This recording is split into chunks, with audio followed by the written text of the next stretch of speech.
In today's episode, Dr. Miles and I discuss goals. We discuss what the biggest pitfalls are when people set goals, what holds them back from even wanting to set goals, and why it's not fun. And most importantly, what the most important keys to success around goal setting are, and how to make your process of setting and achieving your goals a lot of fun and something you want to do over and over again. Stay tuned.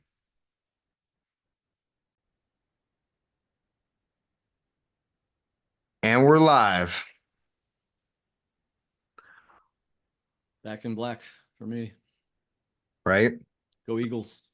Go Eagles. Um, Yeah, you're is that it? That's an Eagles player on your shirt there? Yeah, Mr. Saquon Barkley. Got Oh, him. Stole him from the Giants. well, Now he's that's tearing it a up. yeah, that's a huge regret for them. Yep. It's hilarious. Sorry, Giants fans. Sorry, not sorry. Exactly. Um, well, I'm wearing a hand-me-down, actually that's kind of the wrong way to say it. I'm wearing a very important sweater gifted to me by my girlfriend, and I'm channeling my inner masculinity here on a very freezing December day. And I've been listening to, I don't know about you, but I've been listening to a lot of like classic rock. What is classic rock for me now? Because 90s are classic, right? That was long enough. Does that count? No, it doesn't. That's crazy. Well, it probably does. It's crazy. You know you're getting old when like your high school bands start showing up and like playing at the casino near you. Like, Yep. God damn it. Well, Motley Crue. I mean, they're they. I didn't see them in concert, but I don't know if Tommy Lee is still with them. But Kickstart My Heart. There's a lot of good, fun, fast-paced rock songs that Motley Crue has done. So if you haven't dug into the repertoire of Motley Crue, you should check them out. What are you Been listening to, listening Miles? to that electronic EDM group UNKLE, UNKLE. They're from like this album's from like 2010. It's actually a bunch of remixes, but they're pretty cool. Cool. What country they're from? What'd you say? What country are they from? I don't know. No idea. Okay. All right. Look Uncle. into it. All right. Say Probably the uncle. UK, I would imagine. This everything good. All good music comes from the UK, it seems. God, you're so bleak. So bleak. It's I like Oasis. a good one. Yeah, man. And there are others. Yeah, there's some, The Who. Yeah, Yeah, that's classic that's rock. classic rock. Yeah. All right. Well, maybe we should get some AI generated knockoff Who music. Or maybe get like 9 seconds of um, you know, uh, everything the Who's made is great for intro music. Like if Hmm. you listen to Baba, um, I'm blanking on the names now. All right, I'm not a Who historian. Let's move on. Let's move on. We'll come back to Can't uh help you there either. the Who part. Well, okay. So the Who, let's talk about the what. Because this is one of my favorite topics, goal setting. And after many, many years of setting goals and getting a lot of anxiety and not a lot of goals accomplished, I started to set them differently. But I started to notice some patterns that I want to talk about today. But I'll give you some examples of like me setting a goal and then the chaos and the madness that ensues. But before we get into my goal setting stories, what's your experience with goal setting, Miles? Hit and miss. It's not very I need to have more structure to it. It's more loosely. outlined. I get more into the psychological parts of it and hung up on those rather than just the let's make it more meat on the bone sort of thing and actually stick to it. Um, I get things done, but it kind of takes me a long time sometimes because there's no wake up and follow some sort of plan with tactics that lead to a strategy. So I need help here just as much as anybody. But I have a lot of ideas about what gets in the way for me, and I'll talk about those later in the episode. But so it's not the greatest. What about you? Um, I love setting goals. Um, I get anxiety from them. It like I started with like Tony Robbins book, I think talked about visualization and Mm, like getting into your reticular activating center and or system and getting the mind's eye focused on bringing into your world what you want to see more of, which is I'm essentializing what the reticular activating center does. But as a a simple reference point, I think everybody has the experience of when you let's say you buy yourself a new Volkswagen that's red.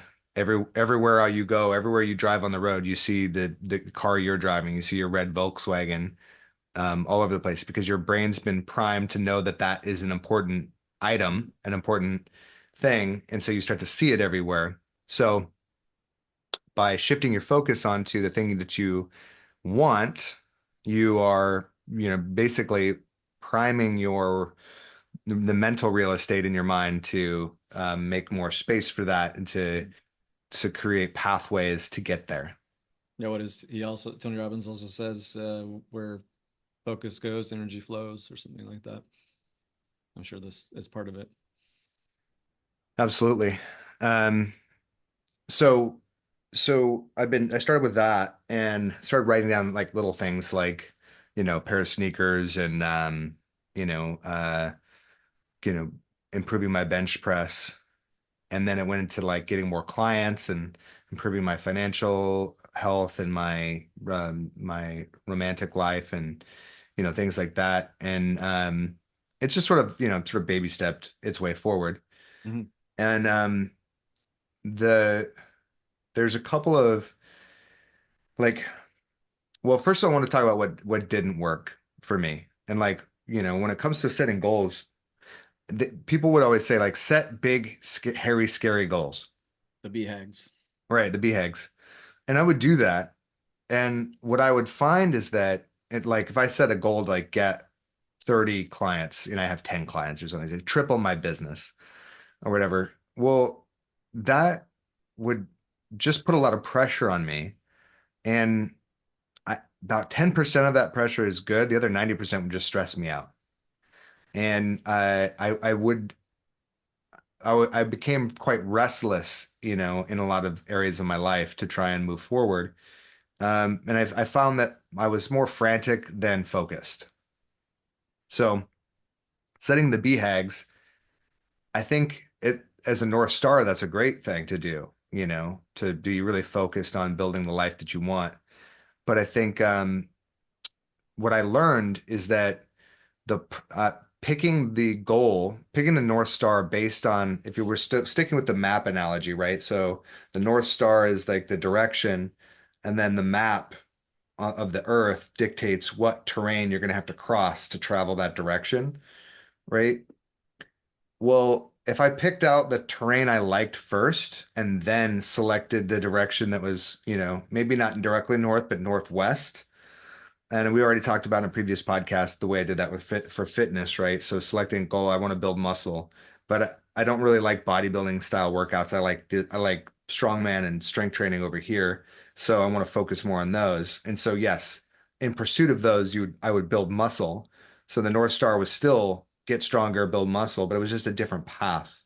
And I selected the goals along the path that led me to the North Star, and then it was more fun, right? Because I didn't really like measuring all my food. I didn't really like doing all the little details that are required to be on a bodybuilding program. But in terms of the strong, I like picking up Atlas stones and doing yoke carries and squats and deadlifts. And that really made me feel good. So I was more excited to be on that journey. So the theme, right, is picking the process that you're going to enjoy that also takes you in the direction that you want to be in. And in some ways, we kind of do that with our work, right? Like, I'm I'm a personal trainer, holistic lifestyle coach, shaman, whatever I am. It's like you could be a personal trainer and you could work in a PT clinic and be a PTA, physical therapy assistant. You could, be a chiropractic assistant. You can be a movement educator. You can do all kinds of things in the field, right? If you enjoy the clinical environment more. I like to be dirty. I like to be in the gym. I like to be working with, groups of people one-on-one. I like teaching. I like teaching my own curriculum. So that requires a different path. So hopefully, like just through the process of traveling, right, we start to refine what path we want to be on more. And that makes it easier to set goals. But I think that's one of the side effects, secondary benefits of goal setting is that we get to learn more, and do more, and grow.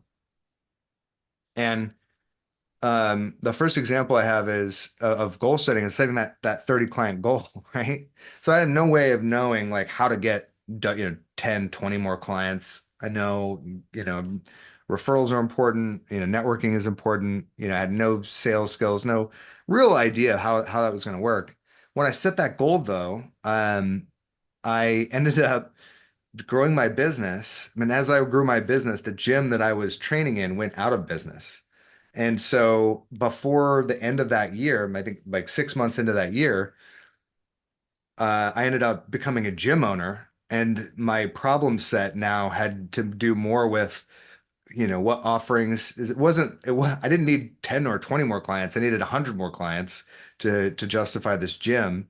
And so my problem set got way bigger, but also my learning curve got way steeper and faster. So I taking more action, more responsibility, and more fun. I mean, the whole thing was fun and scary, but fun. And so in setting the goal and being on the path, it kicked open this, door to this whole new world or this whole new world opened up to me, not necessarily because I set the goal.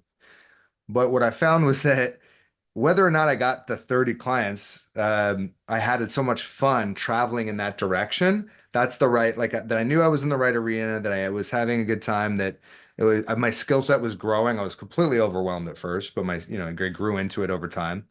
And that was my path and my process. So I ended up, setting a whole different set of goals after that, but I got a lot from just pursuing it. So number one, like setting a goal and traveling forward helps you define what path you should be on. The side effects are that you learn more about what parts of the path do you like and how to grow yourself better. I learned how to grow myself better. And then that allowed me to pick more specific processes that I liked. So being on the exact leg of the journey that I want to be on moving forward. And it's fun just to pursue the goal. I mean, if you're selecting the right goal, it's fun just to be in the pursuit of it. If it's not fun and it's just scary, or if there's only downside to being on the path, might not be in the right arena, or maybe the goal is too far ahead. The goal should be more like if you want to be an author, right? The goal of writing a book, that's a big goal. But writing four long form, like 2,000 word blogs will force you to do a deep dive on one thing, one chapter of your book. And and if you can write that in a month, that's basically you writing 500 to 1,000 words every workday for 25, 26 days.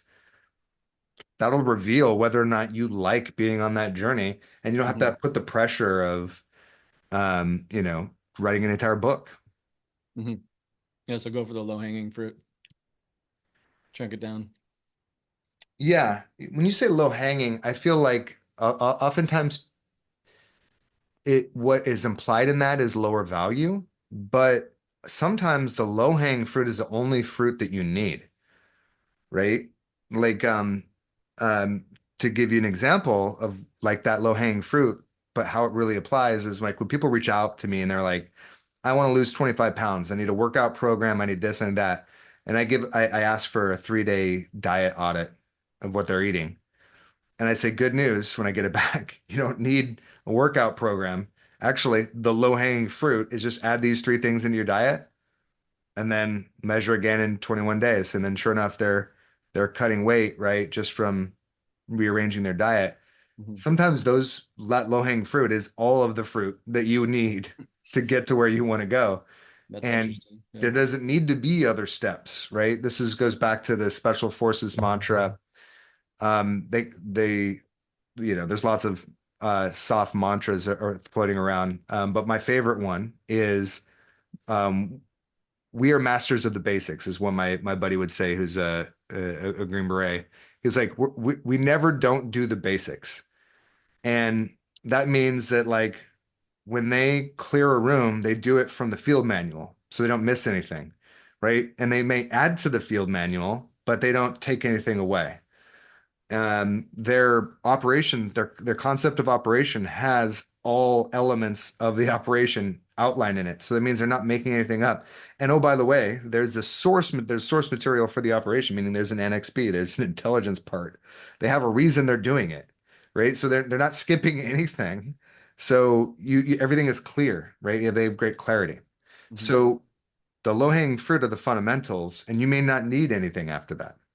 So to the point of grab the low-hanging fruit, and yes, and sometimes that's all there is. Like writing a book. The practice of writing every day is basically the fundamental craft of good writing and then editing, Yeah. right? But if you could do that, you can write, what, how many books has Jocko written? 15? At thereabouts. Yeah. Tim Ferriss will write 3 pages a day, no matter what.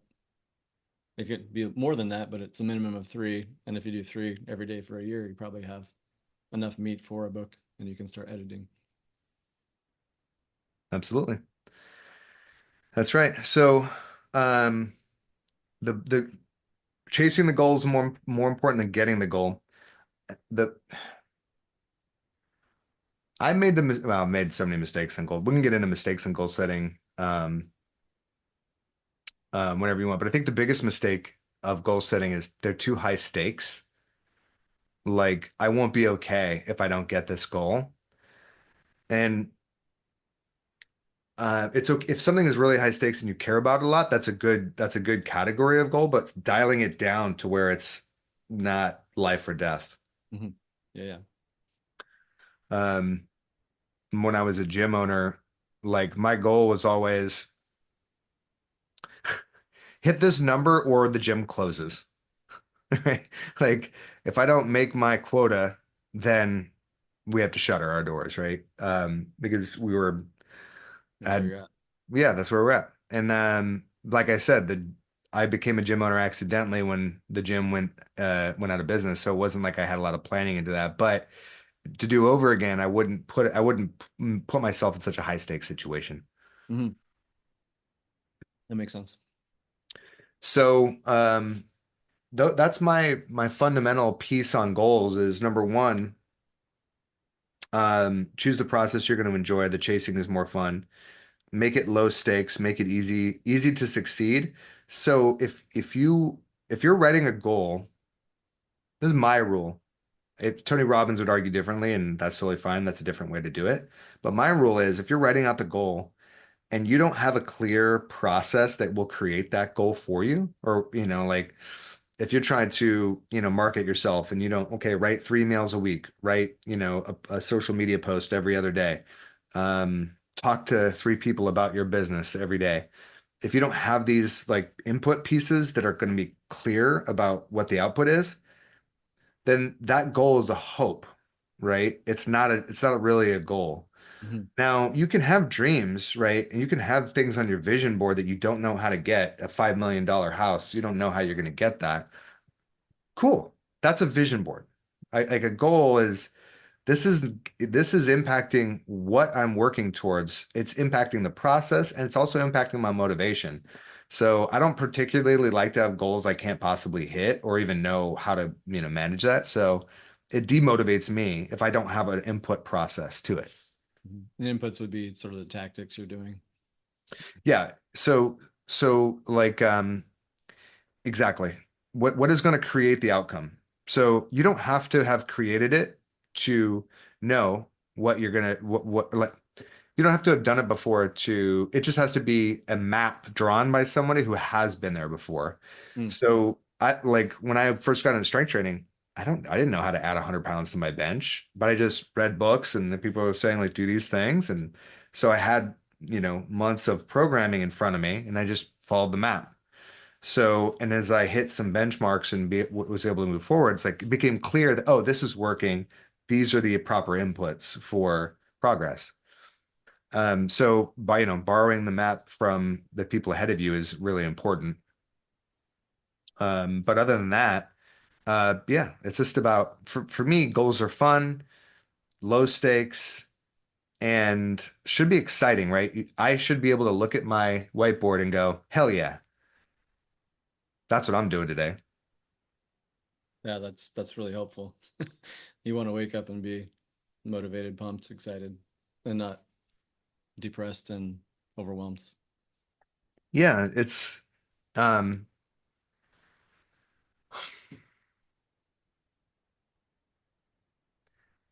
it's more important to use a financial analogy for the goal setting thing. Let's take it back to this crisis point, right? Where like I'm taking over a business that isn't doing well. It's more important, honestly, to bail the water out and to get in a different boat that is easier to manage. Now, if I had to do it over again, I wouldn't have probably done it that way because the pressure reduced my performance, right? The being in crisis management mode, it's too much. And I think people sort of instinctively know that. That's why they don't take on, big projects. But I think that there's a difference between pressure and urgency. Pressure is consequences levied upon you from the outside. Urgency is consequences levied upon you from the inside. So I should feel liberated the more actions I take. I should feel empowered the more I move forward. Mhm. And it is okay if there's a little bit of like you and I have if I'm going to hold you accountable, you're going to hold me accountable. I'm going to write you a check to the Ku Klux Klan. Oh, And that move, yeah. yeah, and so it's like, do I want to be a political contributor to the KKK? No, I don't. Now, you know, I call that throwing my hat over the fence. Like there's a consequence now for me not to do it, right? Mm. And the consequence is, yes, financial, but it's also moral and emotional. Like that's incongruent. My integrity is now in jeopardy, right? Mhm. That's a dramatic example. But uh, I also think that having a sense of throwing your hat over the fence, the that term comes from, cowboys, right? You have a number one, you never touch a cowboy's hat. But number two, once your hat's on the other side of the fence, you have to get over the fence now, right? Because you can't go home without your hat. You can't leave their hat. Yeah. So having that sense of there's no way, there's no way out but forward. That's the mentality, right? And whatever it takes to create that for you. Cool. Well, I guess I could talk about the psychological stuff that can get in the way, and help. Uh, when I was jotting stuff down, I think the first thing is awareness is where you start. Like you have to have awareness of uh, lots of things, like what's working, what's not working, where do you want to go, where do you not want to go. If you don't get clear on certain things, it'll be hard to even start a goal. So where it starts with awareness, and then narratives are huge. Like sometimes I don't even like the word goals. I was telling you before, I sometimes listen to that word and think it's like a imposition on me or something. Like a lot of people push back on Jocko's discipline equals freedom, but it does, but they don't like the word discipline because there's a lot of stuff attached to it. But if you distill it down, it just means to sort of be a disciple of, and if you are disciple to um, your words, your values, or whatever you're trying to do. That gives you freedom. And if you don't, you get the opposite. So if you don't like the word goals, you can change it to vision, like you were saying before, intention. My vision is, my intention is to do X, Y, and Z. So if that works for you, freaking change it. It doesn't have to be a goal or a BHAG, big, hairy, audacious goal. If that's too jargony or has a lot of emotional baggage to it, then scratch it, change it, make it work for you. And then for sometimes people have a goal, but they're really trying to get the emotional state that the goal gets them.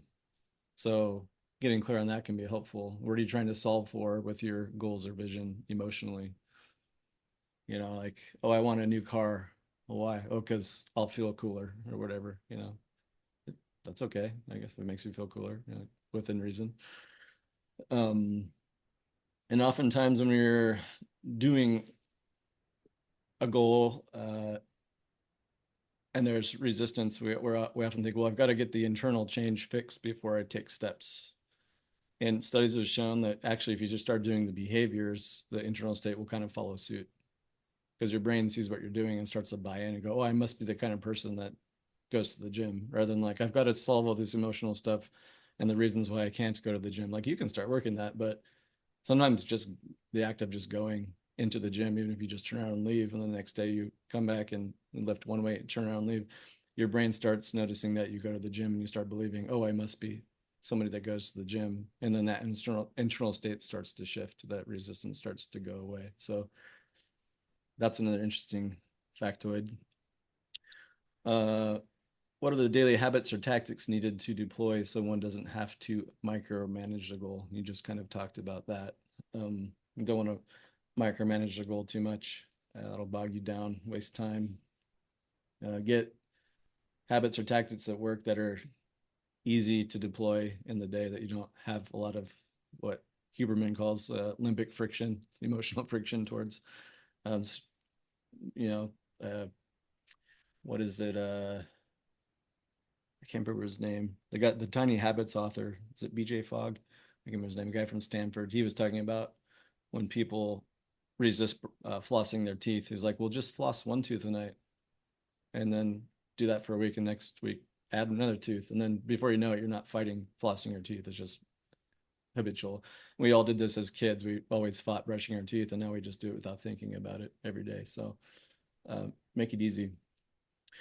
And I like to think goal setting also is like navigating a battleship and not a speedboat. You know, just it's you're constantly having to navigate left and right to get to your North Stars you're talking about. If you think about a speedboat, it's too overwhelming too quick. You might go off course real easy. So make it a long game. You're on a battleship. You're not on a big body of water. You're not on a lake or a river necessarily. This is another one I thought was interesting. I came across this that's floating around right now on the internet called the Batman effect. Have you heard of that before? No. It's where you assume an alter ego and behave as if you're that archetype, or the one who's living out the vision or goal, or the person you want to be. So again, narratives matter. So if you want to be you want to increase confidence, imagine yourself as like Tony Robbins or something, and start to pair the emotional state with that too, because your brain really notices when you have the emotional state that comes with it. If you can't just say I am XYZ type of person, you have to feel the emotions that are connected to it. Then your brain pays attention. But it's sort of like acting as if for a while. And calling it the Batman effect. I thought that was pretty hilarious because all guys, we think, well, we're Batman. So that makes sense to me.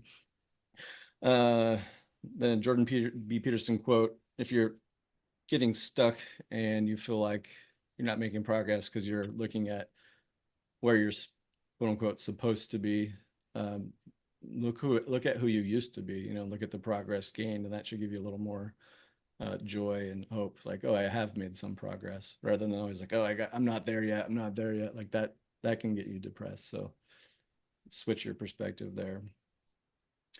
And you mentioned vision boards. They can actually help. They're cheesy, but they can help. It's the particular activating system at work, right? Like just to remind you. If you want to put pictures on a board of something, go for it. But you can also put your written out goals out to where you see them in your peripheral when you're walking by, so you remember them. Those are important. So it always stays in your awareness. And then a good one, have a plan for dealing with setbacks, because oh, there will be setbacks. There will be roadblocks, bumps, challenges along the way. A lot of people hit those and they do the black and white all or nothing give up thing, and that's what we're not trying to do. So um, you were talking about Army Spec Ops before, and they have a acronym called PACE, Primary, Alternate, Contingency, Emergency. You can use that. Primary is the goal, alternates the second one, contingency is the third option, emergency is like get off the fucking X, this isn't working, change. So you can use PACE as an acronym if that's helpful. And back to narratives and imagery, like you can say, don't worry, it's a long game. I'm playing a different game than others. You don't have to compare yourself. And the cliche quotes like it's a marathon, not a sprint, are cliches for a reason, because it rings true. You know, it's sometimes these are an endurance event, or you can look at it as like a crucible or hero's journey. Sometimes that, like when I use that, that makes me feel better about it. Oh, this is the hero's journey. Like this is archetypal, what I'm trying to do here. And it gives you a little more encouragement. And then know yourself. Do you need an accountability partner? Are you that kind of person, or can you hold yourself accountable? It's hard sometimes, um, and you want to be careful, like the free dopamine effect. A lot of people will go around like, "Oh, I got picked up to be a Navy SEAL. I'm gonna be a Navy SEAL," and you tell all your friends I'm gonna be a Navy SEAL, and you get this like high of like I'm gonna be a Navy SEAL, and then you blow that dopamine, then you go to buds and like wash out because there goes the motivation. So there's different research on yes, you should tell people about your goal, or don't tell anybody about your goal. Yourself,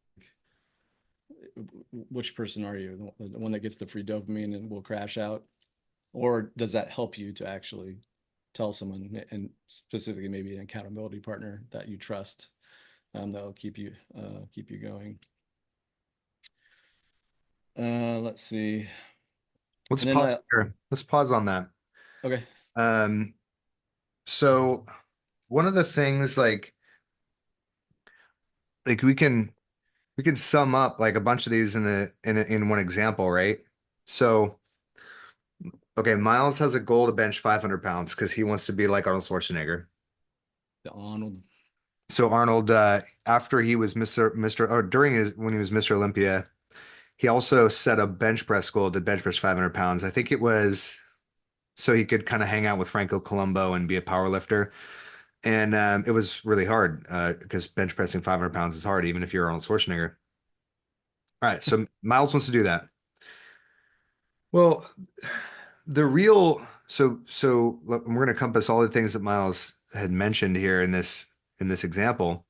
Is the real reason that Miles wants to do that is because Miles wants to live out his pure potential with his physicality. That's the real goal, right? Do we agree on that? To Sure. see like what's the maximum amount of strength and force production I could get in my shoulders. That's that's the actual goal. That's the North Star. So the path is the 500-pound bench. Now that's if you're imagining a horizon, that's the mountaintop right underneath the North Star, right? Like we're aiming for that. We're going to see if we can hit it. And then if we have a growth mindset about it, we have a spectrum. That's at the tail far end of the spectrum of performance, and there's many steps along the way. So if he's playing the infinite game, he's the battleship. It's not going to shift very much, but we move up the spectrum, and he goes from being able to do a push up to benching 100 pounds, benching 200 pounds, benching 250, benching 300, and he tears a pec and a rotator cuff because he goes too deep and bounces off his chest and damages his rotator cuff. There's the setback. A setback. But now he's got he's not giving up on maximizing his full potential, but maximizing his complete potential for his health now implies that he has to restore complete function to the shoulder. So he has a bunch of implied tasks now. He has a torn pec, he's got damage to the shoulder girdle. So now he has to learn new skills and develop new resiliency, right? And he also has to have a little bit of a pain tolerance because that rehab comes with some pain. So he's got to grow a little bit more comfortable with being uncomfortable.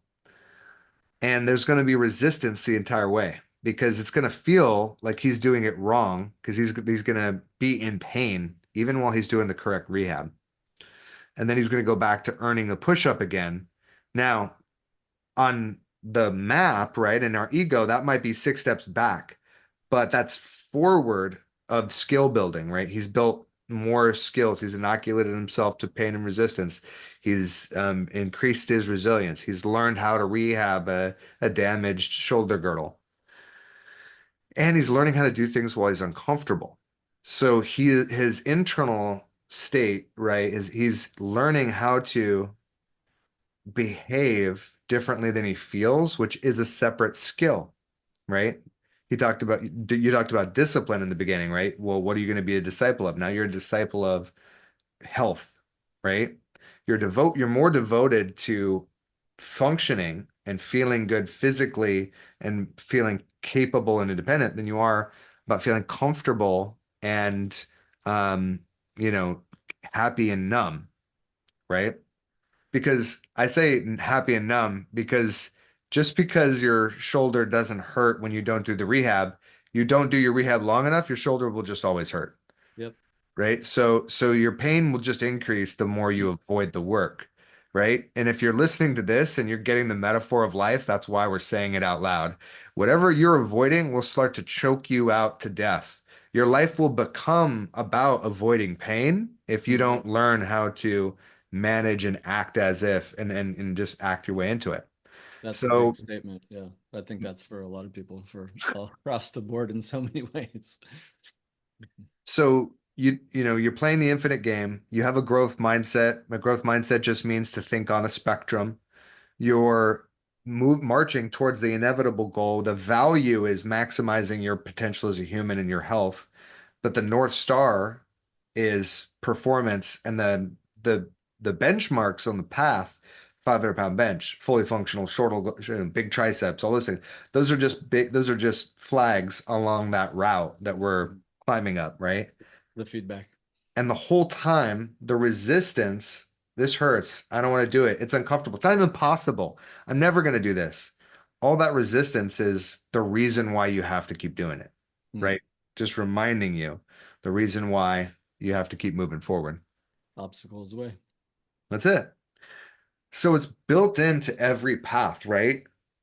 It's we think when we're in our ego or in our fear or whatever, playing small, that becomes the narrative, the obstacle, right? Oh, I can't because my shoulder hurts. Oh, other people aren't dealing with this injury. Oh, other people don't have to get up at 5 a.m. and do their bench press before their kids wake up to go to school. Like, nah, like this is just the path. It's shitty. I mean, it's fucking shitty for everyone. Pardon my French. But all of that is encompassed, all those things that you said, right? And the only thing I didn't include was like a vision board, but you might have one of those. And then, you might need it written down, which is why Rocky in the movie, he has Ivan Drago on his dashboard, That's it. right? He's visualizing the goal the whole time. Mm. He's going anywhere, he's doing anything, is there's only one thing on his mind, and that's to win. Yeah, little a talisman to help you. That's right. So, but all these things, right? The list making and the accountability, it's kind of vulnerable and no, it's not. It is vulnerable to share your goals with someone that you trust because they know that you have set out to do something Yep. and they will be the only ones that know that you quit. So the I didn't say scary because it certainly is scary to be judged or to be, fail in front of other people, but it's always vulnerable, even if you're not afraid of the judgment or you're not afraid of that, what these other people will think about you, which that's a whole nother podcast. Mhm. Um, but it is always vulnerable. And here's here's the secret. No goal that you will ever write down in your journal, in your mind's eye, that you ever want to accomplish will be accomplished by yourself. If it's Hmm. worth anything, it will not be, you will not do it alone. So you actually have to include other people if you want to get there. And Yeah. prove me wrong. Prove You me can't. wrong, audience. Yeah. Can't lone wolf it. Let lone wolf it. That reminds me of the hero's journey. Like he's on the journey or she's on the journey, but they meet things and people and stuff along the way that helps them. It's not like it's a point A to B. That's exactly right. And the whole point of this podcast was to just remind you that it isn't the fucking goal that helps you, it's the journey that helps you. Because in the journey, Yeah. you have to address all that resistance. Yeah. Because if you don't want to swim, you never cross the river. Right. Yeah. And then one last thing that can help too is like start building your next goal while you're completing the current one because sometimes like athletes will have a goal of winning a gold medal and then they'll win it and then like for 2 minutes they're happy and then they're really depressed. Like, well, now what?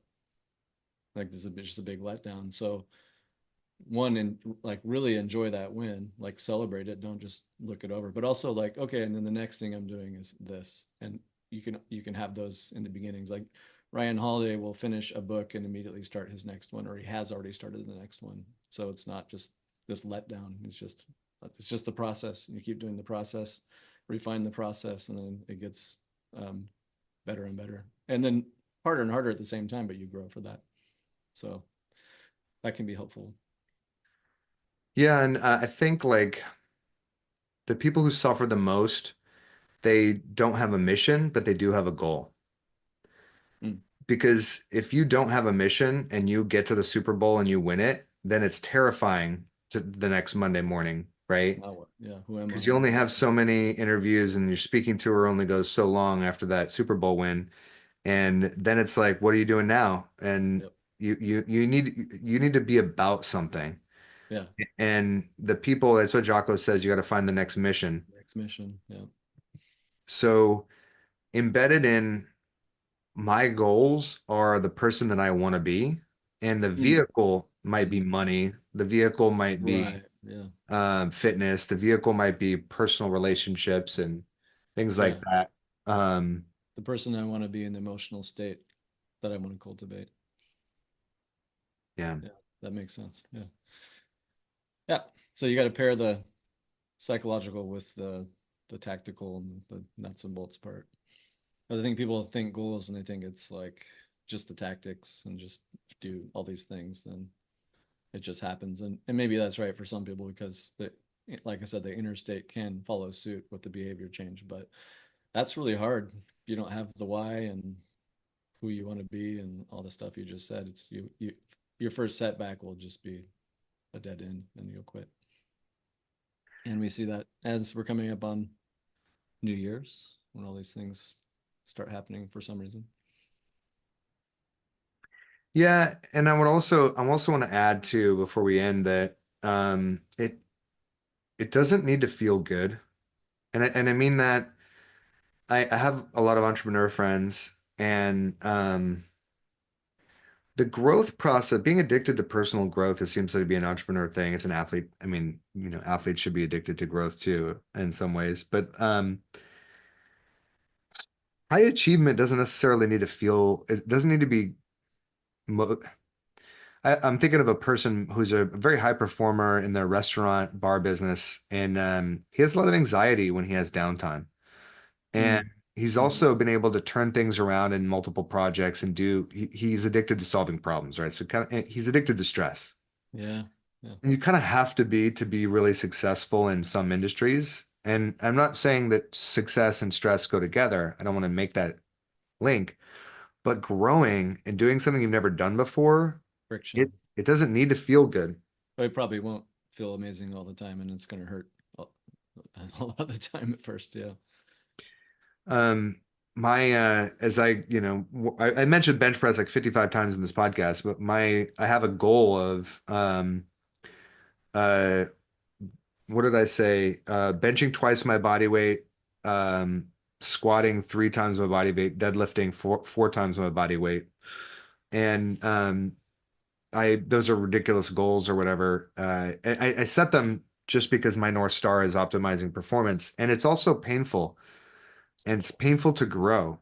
In my shoulder, as I've been rehabbing it, it's relearning how to do things. It hurts, Mhm. but the function improves. Now I can do more things. I can put my clothes on easier. I can do different movements a little bit more easily, and it's like I'm fighting for every inch. But the if I'm not fighting to make forward progress, then I'm in pain moving backwards. Mhm. And uh, I feel like the Buddhist thing is probably the most relevant here. To be human is to suffer. So are you going to suffer from moving forward, or are you going to suffer from moving backward? But you will suffer. Which pain do you choose? That's right. Which pain do you choose? Bam, I'm fired up, man. I now want to go freaking set some goals. Yeah, let's do it. You all out there listening as well. And if you want to share this with someone that needs help with goal setting, share the podcast or the YouTube video. And then what are we talking about next week? Do we have an idea? We did, didn't we? Well, we talked about um the key to all of this, right? You can't be vulnerable and you can't fail and you can't be uncomfortable if you don't trust yourself and if you don't trust that you will the pressure and the irritation that you give yourself if you don't trust yourself to make a pearl out of it, Mm, then you will not and you will not enter in good faith into these commitments, right? no So pressure, no diamonds. I think our next week conversation is going to be about doing the internal parts work and learning how to feel your way through these things so that when you're confronted with the shitty feeling of moving backwards in your workout program, which is can definitely happen, or Yeah, getting injured or getting disappointed or whatever it is, what to do with that. I think we should have a conversation about feeling our way through things. about making pearls. Yeah. So we'll talk about parts work next week and what do you call it? IFS? That's one of the theories. Internal family systems, also Gestalt therapy, and then a lot of stuff from Jungian therapy is there's a lot of crossover. There's so much out there, but parts work is just a good, nice colloquial way to talk about parts of you that have ideas about things and motivations and behaviors associated with them. So yeah, making pearls. Making pearls, baby. Okay, that sounds good. Closing, feel complete. Closing thoughts. Um, Set goals, be uncomfortable, but the chasing is the fun part. So if you're focused on the scoreboard and not the game, you're missing it. There you go. Good analogy. All right. Until next week, we're out. Boom, shakalaka.